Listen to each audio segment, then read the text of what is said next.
warahmatullahi wabarakatuh. Saya Rejina Musaba. Saya Muhammad Kabar. Saya Haikal Fasya. Oke, baik, pada video kali ini kami ingin menjelaskan tentang modul, yaitu modul CNA Introduction to Network.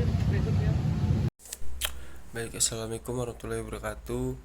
Saya Haikal Pasya dari program studi teknologi rekayasa internet dari kelas 2B. Jadi di sini saya akan menjelaskan materi tentang network trends atau tren jaringan. Jadi materi ini membahas berbagai teknologi dan praktik terini yang memengaruhi cara jaringan digunakan dan dikelola. Jadi berikut ada penjelasan untuk submateri ya, beserta contohnya saya akan menjelaskan. Yang pertama, tren terkini atau recent trends. Jadi pada tren ini, bagian ini membahas gambaran umum tentang arah perkembangan jaringan komputer. Tren utama mencakup peningkatan konektivitas, mobilitas, dan integrasi berbagai jenis perangkat serta layanan. Dan untuk contoh, ada pergeseran dari jaringan kabel statis ke kombinasi jaringan kabel dan nirkabel yang dinamis, serta peningkatan penggunaan aplikasi berbasis cloud dan komunikasi video. Lalu ada bring your own device atau bawa perangkat Anda sendiri. Ini adalah kebijakan yang memungkinkan karyawan atau mahasiswa menggunakan perangkat pribadi mereka, yaitu laptop, bisa tablet, smartphone, untuk mengakses sumber daya dan data jaringan organisasi atau kampus. Contoh, seorang mahasiswa menggunakan laptop pribadinya untuk mengakses portal akademik kampus, mengunduh materi kuliah, dan mengerjakan tugas di jaringan WiFi kampus. Lalu kolaborasi daring atau online collaboration. Topik ini mencakup alat dan teknologi yang memungkinkan individu untuk bekerja sama dan berkomunikasi secara efisien melalui internet, terlepas dari lokasi fisik mereka. Contoh penggunaan platform seperti Cisco WebEx, Zoom, atau Google Meet untuk kelas daring, rapat proyek kelompok, atau berbagi dokumen secara real time. Lalu ada komunikasi video. Jadi komunikasi video ini berfokus pada teknologi yang memungkinkan transmisi audio dan video berkualitas tinggi melalui jaringan IP. Ini mencakup konferensi video dan streaming. Contoh sistem konferensi video di ruang kelas atau kantor, atau panggilan video antara dosen dan mahasiswa untuk bimbingan skripsi. Lalu ada video Cisco WebEx untuk Huddles atau video Cisco WebEx for Huddles. Pembahasan spesifik mengenai solusi komunikasi video Cisco yang dirancang untuk ruang rapat kecil atau informasi, huddle rooms ya, atau memfasilitasi kolaborasi yang cepat dan mudah. Untuk contoh, penggunaan perangkat Cisco WebEx RoomKit Mini di ruang rapat kecil untuk menghubungkan tim yang tersebar di lokasi berbeda. Lalu ada komputasi awan atau cloud computing. Jadi cloud computing ini model penyediaan layanan komputasi atau server, penyimpanan basis data, perangkat lunak, dan lain-lainnya melalui internet atau awan. Penggunaan tidak perlu mengelola infrastruktur fisik sendiri ya. Contohnya kampus menggunakan layanan cloud atau menyimpan data mahasiswa atau menjalankan aplikasi akademik daripada mengelola pusat data lokal yang besar ya. Lalu ada tren teknologi di rumah atau teknologi trend in the home ya. Jadi topik ini membahas bagaimana teknologi jaringan merambah lingkungan rumah ya, termasuk perangkat smart home dan peningkatan kebutuhan bandwidth untuk hiburan dan kerja jarak jauh. Untuk contohnya penggunaan asisten suara, pencahayaan pintar, dan jaringan rumah dan jaringan rumah yang kuat untuk mendukung streaming video 4K dan game online ya. Lalu ada jaringan power line atau power line networking. Di topik ini teknologi yang menggunakan kabel listrik yang sudah ada di dalam gedung untuk mentransmisikan data jaringan. Ini berguna di area yang sulit dijangkau ya oleh kabel Ethernet atau sinyal WiFi. Contoh menggunakan adapter power line untuk menyediakan koneksi internet ya, di ruang bawah tanah atau lantai atas tanpa harus memasang kabel jaringan baru. Lalu ada broadband nirkabel atau wireless broadband. Jadi ini layanan akses internet berkecepatan tinggi yang disampaikan secara nirkabel, seringkali melalui jaringan seluler atau 4G, bisa 5G, atau teknologi nirkabel tetap atau fixed wireless ya. Contohnya menggunakan modem seluler 5G di daerah pedesaan sebagai alternatif untuk koneksi kabel, atau menggunakan Wi-Fi publik di kafe atau bandara. Oke, cukup sekian penjelasan tentang materi tren apa tadi ya? Tren jaringan ya. Jadi sekian ya tentang penjelasan materi tren jaringan dari saya. Jadi ya langsung saya akhiri. Wassalamualaikum warahmatullahi wabarakatuh. Halo semua, saya Resto Anggara, NPM 25782051 dari kelas 2B Teknologi Rekayasa Internet. Nah, oke, di sini saya akan menjelaskan yaitu pada modul 1 yaitu di 1.2 yaitu tentang network komponen. Nah, di network komponen ini ada 5 jenis, yaitu yang pertama yaitu ada host role, adalah peran yang dimiliki suatu perangkat atau host dalam jaringan. Nah, di dalam sebuah host bisa berperan sebagai klien, yaitu tentang sebagai meminta layanan data. Nah, contohnya seperti laptop kita buka si Google. Nah, lalu ada server. Nah, server ini memberikan layanan data untuk ke laptop bisa mengakses ke website atau web. Nah, oke, yang ketiga ada board atau klien dan server.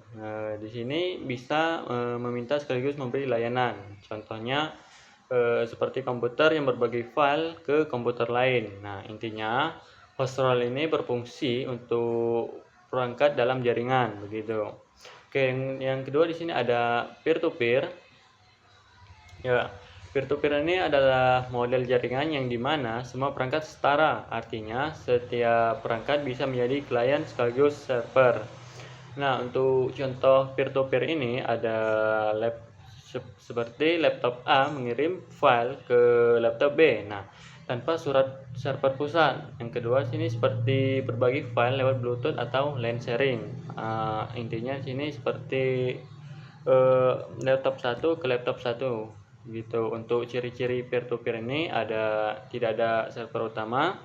Yang kedua cocok untuk jaringan kecil. Yang ketiga mudah dibuat. Yang keempat yaitu ada keamanan dan penggunaan lebih sulit kalau skala besar. Nah, intinya semua perangkat saling berbagi langsung gitu. Yang di sini ada yang ketiga ada end device. End device adalah perangkat yang menjadi awal dan akhir komunikasi data dalam jaringan. Contohnya contoh end device ini ada PC atau laptop, smartphone, printer.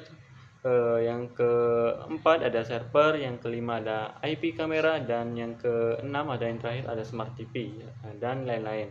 Fungsinya sendiri seperti mengirim data atau menerima data. Nah, intinya end device yaitu perangkat pengguna yang memakai jaringan, perangkat yang menggunakan jaringan. Nah, di sini yang keempat yaitu intermediary device. Intermediary device ini adalah perangkat yang berfungsi sebagai perantara untuk menghubungkan end device dalam jaringan. Contohnya seperti router yang menghubungkan jaringan berbeda LAN ke internet. Nah, yang kedua di sini ada switch yang menghubungkan perangkat dalam LAN. Yang ketiga ada access point menghubungkan WiFi ke jaringan kabel. Nah, yang keempat ada modem. Contohnya seperti mengubah sinyal ISP menjadi sinyal jaringan. Oke, yang terakhir ada firewall untuk melindungi jaringan dari serangan gitu. Untuk fungsi intermediary device ini untuk mengarahkan jalur data atau routing. Yang kedua ada menghubungkan perangkat. Yang ketiga ada mengatur lalu lintas jaringan. Yang terakhir menjaga keamanan jaringan. Intinya intermediary device ini alat penghubung dan pengatur jalur jaringan begitu. Nah, yang terakhir yaitu ada network media. Nah, network media ini yaitu media atau jalur yang digunakan untuk mengirim data dari satu perangkat ke perangkat lain. Seperti jenis network media ada beberapa, yaitu ada kabel, tipe kabel atau wired, itu seperti kayak UTV atau Ethernet kabel. Yang kedua ada fiber optik.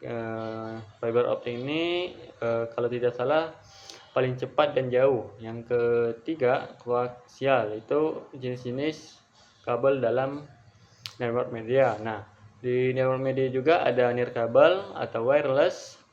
Di sini seperti WiFi, Bluetooth, dan radio atau satelit. Nah, intinya network media ini jalur yang mengantarkan data atau sinyal lah.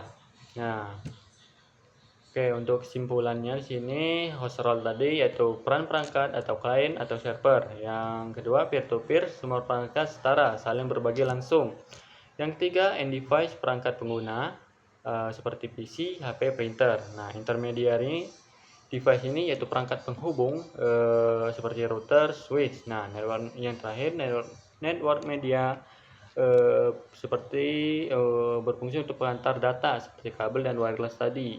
Nah, gitu. Oke, mungkin itu saja untuk penjelasan tentang komponen network komponen. Oke, selanjutnya saya akan serahkan ke rekan kelompok saya. Terima kasih. Assalamualaikum warahmatullahi wabarakatuh. Perkenalkan, nama saya Firna Rakaran dengan NPM 25782115 dari Prodi TRI 2D. Jadi, di sini saya akan menjelaskan network representation and topologies. Saat membangun atau mengelola jaringan yang kompleks, seorang administrator jaringan itu perlu cara untuk memvisualisasikan koneksi antar perangkat. Nah, di sini pentingnya kita memahami apa itu representasi jaringan. Bayangkan, jika kita punya sebuah peta tanpa simbol yang jelas, tentu saja kita akan tersesat. Begitu juga dengan jaringan. Kita menggunakan diagram untuk melihat di mana perangkat kita berada dan bagaimana mereka terhubung. Yaitu ada komponen dalam diagram jaringan. Secara umum, ada 3 kategori utama simbol yang sering muncul dalam diagram. Yang pertama, itu device atau perangkat ujung. Nah, ini adalah perangkat yang sering kita gunakan sehari-hari seperti desktop, komputer, laptop, printer, ID phone, hingga wireless tablet. Nah, perangkat inilah yang menjadi sumber atau tujuan akhir dari data. Yang kedua, ada intermediary device, yaitu perangkat perantara. Perangkat ini bekerja di balik layar untuk memastikan data kita sampai ke tujuan. Contohnya itu ada wireless router, LAN switch, router, hingga firewall application untuk keamanan. Yang ketiga ada network media, yaitu media jaringan. Nah, ini adalah jalan tempat data mengalir. Ada tiga garis, yaitu garis biru yang bergelombang mewakili wireless media, garis hitam lurus mewakili LAN media, garis merah dengan simbol petir itu mewakili WAN media. Nah, ada topologi penting. Sebelum masuk ke topologi, ada 3 istilah teknis yang wajib kita ketahui. Yang pertama, NIC atau Network Interface Card, yaitu kartu jaringan yang menghubungkan perangkat kita secara fisik ke media. Yang kedua, ada Physical Port, yaitu lubang atau konektor pada perangkat tempat kabel kita dicolokkan. Yang ketiga ada interface. Itu mirip seperti port, namun istilah ini lebih sering digunakan pada router untuk merujuk pada pintu masuk atau keluar ke jaringan tertentu. Lalu ada apa perbedaan topologi, fisik, dan logis? Nah, inti dari materi ini adalah membedakan dua jenis diagram topologi. Yang pertama yaitu ada topologi fisik atau physical topology. Diagram ini fokus pada lokasi geografis. Nah, di sini kita bisa melihat di mana perangkat kita diletakkan secara nyata. Misalnya perangkat berada di server room RM2158. Nah, lokasi spesifik di rack 1 atau set 2. Ini sangat berguna bagi teknisi saat ingin melakukan perbaikan hardware secara langsung di lapangan. Yang kedua yaitu topologi logis atau logical topology. Perbedaan dengan fisik, topologi logis itu fokus pada bagaimana data kita mengalir. Hal yang ditampilkan itu ada address stream, contohnya alamat IP 192.168.10.0, lalu ada nama port atau interface. Kita bisa melihat kode seperti FA0/1 atau Fast Ethernet. Diagram ini sangat penting bagi administrator jaringan untuk melakukan konfigurasi software dan troubleshooting konektivitas. Nah, kesimpulannya, topologi fisik itu memberitahu kita di mana perangkatnya, sedangkan topologi logis memberitahu kita bagaimana perangkat tersebut berkomunikasi. Memahami keduanya adalah langkah awal yang krusial sebelum kita melakukan langkah jauh di dunia networking. Sekian penjelasan dari saya Eli. Wassalamualaikum warahmatullahi wabarakatuh. Assalamualaikum warahmatullahi wabarakatuh. Perkenalkan, nama saya Naila Deswita dengan NPM 2578210. Di sini pada video kali ini saya akan membahas tentang modul 1.4, yaitu jenis-jenis jaringan. Tahukah kalian kalau misalnya jaringan itu hadir dalam berbagai ukuran, mulai dari yang sederhana sampai ke yang paling besar ya, atau super besar yang menghubungkan jutaan perangkat di seluruh dunia. Jaringan dengan berbagai ukuran. Secara garis besar kita bisa membagi jaringan berdasarkan skala penggunaannya. Jaringan rumah kecil misalnya biasanya itu untuk berbagi printer, dokumen, atau foto antar perangkat di rumah. Ada juga SOHO, Small Office Home Office ya. Ini tuh memungkinkan orang bekerja dari rumah atau kantor kecil untuk mengakses data pusat dan berkomunikasi dengan pelanggan. Ada juga jaringan menengah hingga besar. Itu digunakan oleh korporasi atau sekolah yang memiliki ratusan bahkan ribuan host ya, yang saling terhubung di banyak lokasi. Ada juga jaringan seluruh dunia. Ini jaringan besar ya, internet. Inilah jaringannya jaringan. Jadi kumpulan jaringan publik dan pribadi yang terhubung secara global. Sini kita akan membahas konsep jaringan peer-to-peer. Di jaringan kecil ya, seperti di rumah, seringkali kita ketemukan model peer-to-peer, artinya satu komputer ya berperan ganda. Jadi lebih dari satu. Dia bisa menjadi server yang membagikan data sekaligus menjadi klien yang meminta data dalam waktu yang bersamaan. Sederhana dan efisien untuk skala kecil. Lalu lanjut, kita di sini akan mengenal jaringan local area network dan wide area network. Ada 4 hal utama yang membedakannya. Jadi ada luas area, jumlah pengguna, jenis layanan, dan siapa yang bertanggung jawab mengelolanya. Local area network atau LAN ini mencakup area geografis kecil seperti rumah, satu gedung kantor kecil, atau kampus kecil. Local area network dikelola oleh satu organisasi atau individu dan ciri khas utamanya adalah menyelesaikan bandwidth, menyediakan bandwidth kecepatan tinggi untuk perangkat internal. Ada juga wide area network, itu jika kita ingin menghubungkan LAN ya, LAN local area network yang jaraknya sangat jauh, misalnya antar kota atau bahkan benua, kita tuh butuh WAN. Biasanya tuh WAN tuh dikelola oleh penyedia layanan ISP atau Internet Service Provider. Jangkauannya luas tapi kecepatan koneksinya tinggi. Jangkauannya itu luas tapi kecepatan koneksinya itu lebih lambat dibanding dengan koneksi lokal di dalam local area network atau jaringan LAN. Jadi kalau misalnya WAN itu jangkauannya luas tapi dia tuh lebih lambat untuk kecepatannya. Lalu kita di sini akan membahas apa itu internet. Gampangnya, internet adalah kumpulan jaringan LAN dan jaringan WAN yang saling terhubung di seluruh dunia. Internet bukan milik satu orang atau sekelompok pun. Jadi agar komunikasinya tetap lancar, ada lembaga seperti IETF, ICANN, dan IAP ya, yang menjaga standar dan protokolnya supaya semua perangkat itu bisa berbicara dalam bahasa yang sama. Lalu di sini kita akan menjelaskan intranet dan extranet. Terakhir, ada dua istilah yang mirip dengan internet tapi berbeda aksesnya. Jadi intranet ini adalah jaringan pribadi ya, LAN atau WAN milik organisasi yang hanya diakses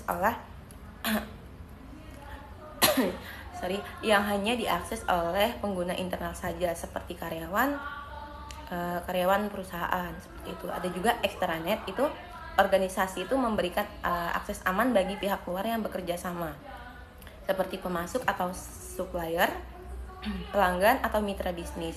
Jadi kalau kita lihat diagram lingkarannya, intranet ada di paling privat ya. Ada di paling dalam, dia paling privat. Extranet itu di tengah, itu terbatas untuk mitra, dan intranet adalah area publik yang paling luar.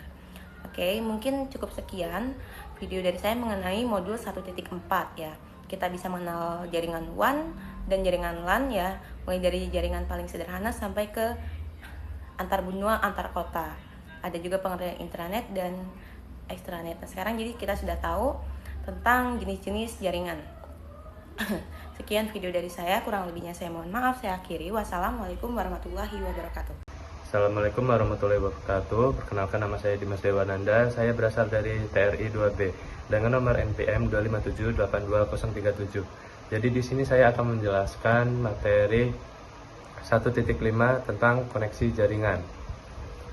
Baik, di sini saya akan menjelaskan pengetahuan saya, yaitu Cisco Networking Academy atau disingkat NetAcad, khususnya mengenai bagaimana perangkat terhubung ke internet dan evolusi menuju jaringan konvergen.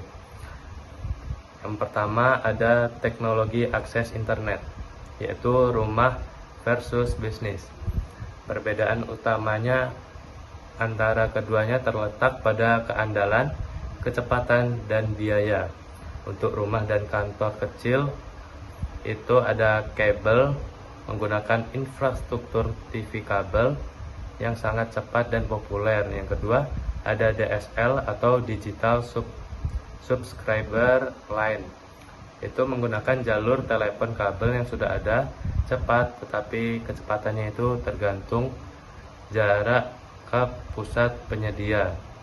Lalu yang ketiga seluler, menggunakan sinyal HP 4G atau 5G, praktis untuk mobilitas tinggi. Lalu yang keempat ada satelit, yaitu solusi terakhir jika kabel tidak menjangkau lokasi atau daerah terpencil,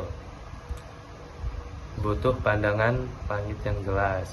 Lalu yang kelima ada dial up, itu sangat lambat, dia menggunakan jalur telepon analog atau sudah hampir ditinggalkan, jarang dipakai.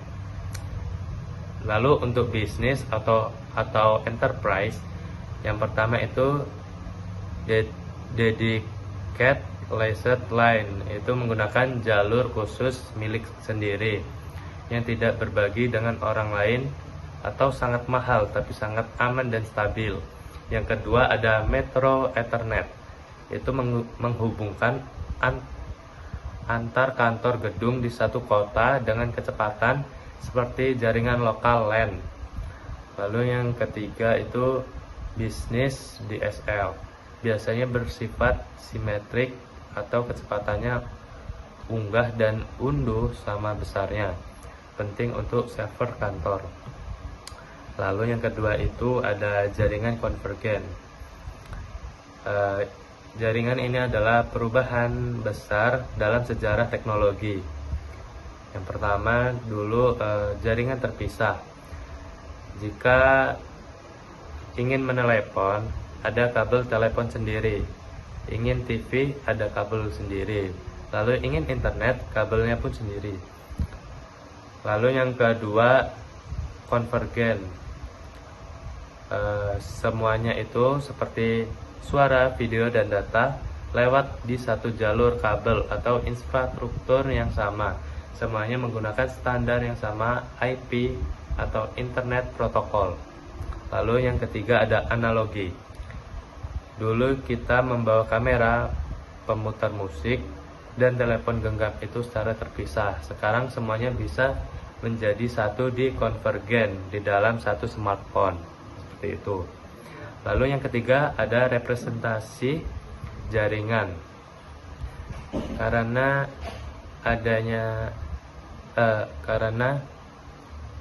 tentang aktivitas paket tracer ini adalah langkah awal untuk mulai mempraktikkan teori di atas secara virtual.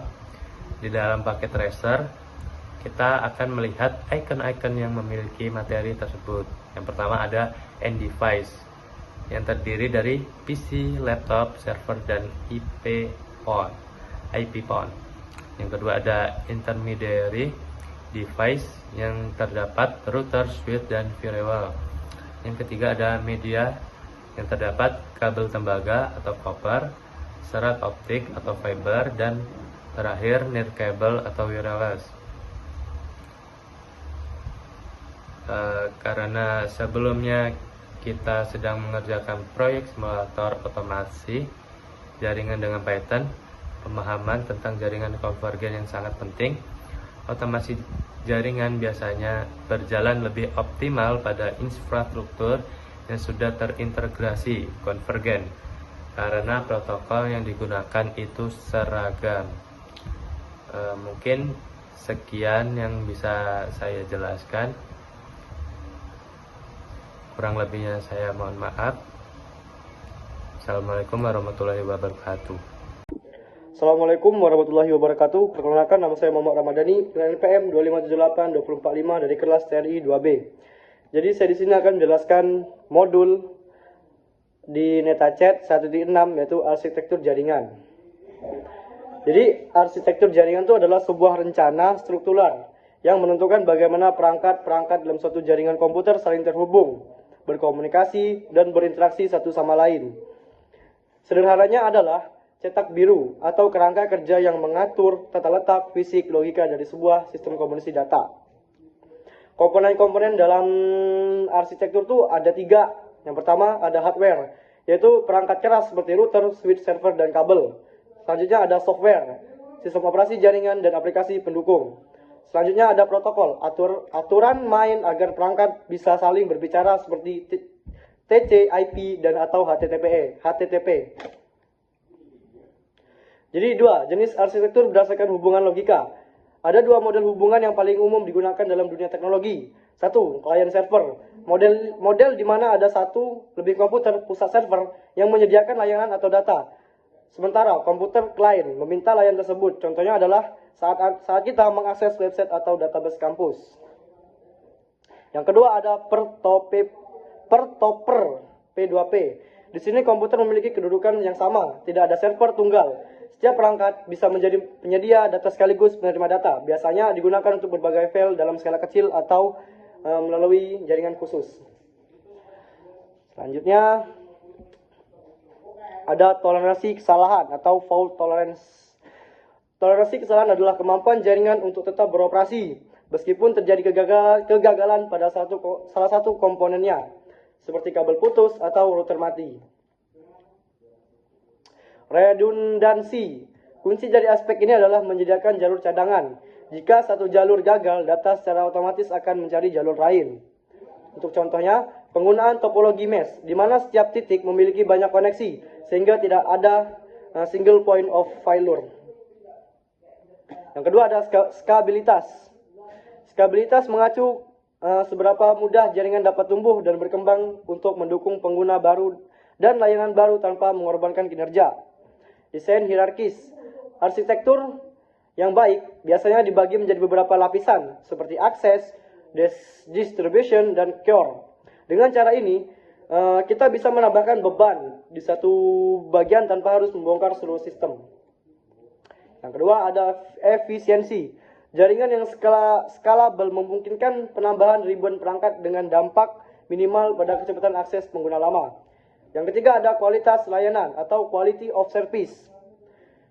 Quality of service adalah mekanisme untuk mengelola lalu lintas jaringan agar aplikasi yang sensitif terhadap waktu tetap berjalan lancar. Untuk prioritas datanya, jaringan harus bisa membedakan jenis data. Misal, lalu lintas voice over IP, VoIP IP, atau video conferencing diberikan prioritas lebih tinggi daripada mengunduh file besar atau email. Untuk parameternya, kios menggunakan hal seperti bandwidth, lebar jalur, delay penundaan, dan jitter variasi penundaan. Yang keempat ada keamanan atau security. Keamanan dalam arsitektur jaringan melibatkan perlindungan infrastruktur dari akses yang tidak sah, penggunaan atau pencurian data. Untuk contohnya, kerahasiaan, confidentiality, memastikan hanya penerima yang sah yang bisa membaca datanya, misal dengan enkripsi. Selanjutnya ada integritas, menjamin bahwa data tidak dapat diubah selama perjalanan dari pengiriman ke penerima. Selanjutnya, yang terakhir, ketersediaan, availability, memastikan pengguna yang sah selalu memakai akses ke sumber daya jaringan, mencegah serangan seperti DDoS. Jadi, keempat ini saling berkaitan. Misal jaringan dengan keamanan yang buruk bisa diserang hingga menurunkan ketersediaannya. Atau cost yang buruk bisa membuat jaringan yang scalable terasa sangat lambat. Oke, mungkin itu saja yang dapat saya sampaikan. Untuk lebih dan kurang saya mohon maaf. Wassalamualaikum warahmatullahi wabarakatuh. Oke, baik. Pada video kali ini saya ingin menjelaskan tentang modul, yaitu pada bagian 1.1, yaitu pentingnya jaringan dalam kehidupan manusia. Komunikasi merupakan kebutuhan fundamental manusia yang tingkat kepentingannya berada tepat di bawah kebutuhan fisik dasar seperti udara, air, makanan, dan tempat tinggal. Di era modern, teknologi jaringan telah mengubah cara kita berinteraksi dengan memungkinkan hubungan instan yang melampaui batas geografis. Hal ini memfasilitasi kolaborasi ide secara global, penyebaran informasi dan berita dalam hitungan detik, serta memungkinkan individu untuk tetap bersosialisasi meskipun terpisah jarak yang sangat jauh. Singkatnya, jaringan telah menjadi infrastruktur vital yang menghubungkan manusia dan mendukung keberlangsungan hidup sosial di seluruh dunia. Kelanjut pada 1.2. Pada 1.2 saya nggak usah menjelaskan karena pada 1.2 itu adalah bagian video. Saya akan lanjut pada 1.3. Pada 1.3 ini adalah tentang jaringan tanpa batas atau global community. Kemajuan teknologi jaringan merupakan salah satu perubahan paling signifikan di era modern yang berhasil menciptakan dunia tanpa batas. Dengan adanya konektivitas global, hambatan tradisional seperti jarak geografis, batasan negara, hingga keterbatasan fisik menjadi kurang relevan karena informasi dapat mengalir secara bebas dan instan.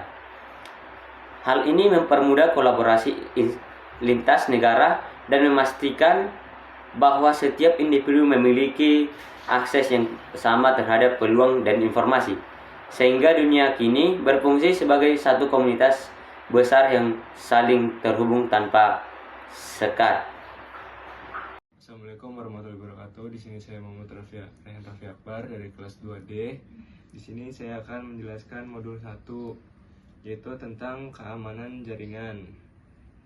Di sini ada ancaman keamanan. Jadi keamanan jaringan ini merupakan bagian integral dan jaringan komputer. Terlepas dari apakah jaringan tersebut berada di rumah dengan satu koneksi ke internet atau di perusahaan dengan ribuan pengguna, keamanan jaringan harus mempertimbangkan lingkungan serta alat dan persyaratan jaringan. Nah, di sini terdapat beberapa ancaman eksternal umum terhadap jaringan. Yang pertama ada virus, worm, dan Trojan horse. Ini berisi perangkat lunak atau kode berbahaya yang berjalan di perangkat pengguna. Lalu ada software dan adware. Ini adalah jenis perangkat lunak yang diinstal pada perangkat pengguna perangkat lunak tersebut, kemudian secara diam-diam untuk mengumpulkan informasi tentang pengguna. Lalu di sini ada serangan zero day, juga disebut serangan zero hour. Serangan ini terjadi pada hari pertama kerentanan tersebut diketahui. Terus ada serangan pelaku ancaman. Di sini seseorang yang jahat menyerang perangkat pengguna atau sumber daya jaringan. Nah, terus ada serangan penolakan layangan. Di sini serangan ini memperlambat atau menyebabkan aplikasi dan proses pada perangkat jaringan mengalami kerusakan. Terus ada pencurian identitas. Serangan ini mencuri kredensial login pengguna untuk mengakses data pribadi. Tapi di sini ada solusi keamanannya. Itu implementasi keamanan jaringan rumah biasanya cukup mendasar. Umumnya Anda mengimplementasikan pada perangkat terakhir. Nah, jadi berikut komponen keamanan dasar untuk jaringan rumah atau kantor kecil, yaitu antivirus dan anti-software. Aplikasi ini membantu melindungi perangkat dan infeksi perangkat lunak berbahaya. Terus ada lagi penyaringan firewall. Penyaringan firewall memblokir akses tidak sah untuk dan keluar dari jaringan ini. Mencakup sistem firewall berbasis host yang mencegah akses tidak sah ke perangkat akhir, atau layanan penyaringan dasar pada router rumah untuk mencegah akses tidak dan luar untuk ke dalam jaringan. Nah, di sini juga ada jaringan yang lebih besar dan jaringan perusahaan menggunakan antivirus, anti-software, dan penyaringan firewall. Tetapi mereka juga memiliki persyaratan keamanan lainnya. Di sini ada sistem firewall khusus. Sistem ini menyediakan kemampuan firewall yang lebih canggih yang dapat menyaring sejumlah besar lalu lintas dengan lebih kecil atau lebih detail. Berdasarkan kontrak akses ACL, ini menyaring lebih lanjut akses dan penerus lalu lintas berdasarkan alamat IP dan aplikasi. Terus sistem pencegahan antivirus IPS. Sistem ini mengidentifikasi ancaman yang menyebar dengan cepat seperti serangan zero day atau zero hour. Jaringan pribadi virtual VPN ini menyediakan akses aman ke dalam suatu organisasi bagi jarak jauh. Nah, jadi itu saya sudah menjelaskan tentang keamanan jaringan. Cukup sekian, terima kasih. Saya Reginald Musafa dengan NPM 2578252. Jadi saya di sini akan menjelaskan tentang modul 1.9 tentang profesional PI. Jadi pada bagian ini kita akan membahas tentang sertifikasi CCNA. Sebagai mahasiswa Netacat, kita bisa saja sudah bekerja di bidang IT atau masih dalam proses belajar untuk mempersiapkan karir. Karena itu, kita penting untuk mengetahui keterampilan apa saja yang dibutuhkan di dunia kerja IT saat ini. Peran seorang insinyur jaringan terus berkembang dan semakin penting. Disinilah sertifikasi CCNA berperan, karena sertifikasi ini menunjukkan bahwa kita memiliki pengetahuan dasar tentang jaringan dan siap mengikuti perkembangan teknologi terbaru. CCNA versi terbaru terdiri dari 3 kursus dan 1 ujian yang mencakup materi dasar jaringan, yaitu yang fokusnya meliputi dasar-dasar IP, lalu keamanan jaringan, jaringan nirkabel, virtualisasi, otomatisasi, dan pemrograman jaringan. Selain itu, Cisco juga menyediakan sertifikasi DevNet untuk mengembangkan kemampuan di bidang software dan pemrograman. Jadi yang menarik dari sini nih, kita bisa mulai dari mana aja karena tidak ada persyaratan untuk mengambil sertifikasi ini. Bahkan ada juga sistem pengembangan berkelanjutan untuk memperbarui sertifikasi. Lalu di 1.92 ada pekerjaan jaringan. Jadi di sini nih kita akan ngebahas tentang peluang pekerjaan di bidang jaringan. Dengan memiliki sertifikasi CCNA, kita bisa membuka banyak peluang kerja di bidang IT. melalui website NetaChat.